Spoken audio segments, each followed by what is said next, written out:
आलबिन प्रजातिर विरल रणा साप उद्धार। दीर्घ दिन पर उद्धार हैला एही विरल आलबिन प्रजातिर रणा साप।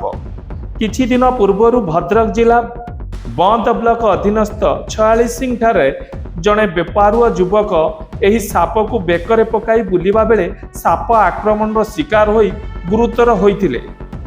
भद्रक जिलार बंद ब्लॉक 46 अंचल एही हलदिया धला रंग मिशा साप स्थानीय लोके धरी एक plastic डबारे रखिथिले।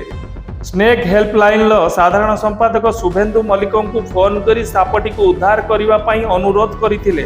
Shubhendu Bhadrak division ACF Sumit Mahanti को सापर फोटो पठाई निज टाप पठाइबा पाई अनुरोध करथिले। एसीएफ का निर्देश रे सापटी को भद्रक रेंज ऑफिस को अणा जाइथिला। सापटीर मुह पाखरे टिके खंडिया थिबा सूचना मिलिछि। जाजपुर टाउन एक स्नेक हेल्पलाइन एक 3 जणिया टीम भद्रक रेंज ऑफिस जाई सापटी को पानी पियाइबा व्यवस्था करथिले। सापटीर मुह खंडिया थिबारु चिकित्सा पाई नंदनकानन पठाइबा पाई स्नेक हेल्पलाइन तरफरु परामर्श दिया जाइछि।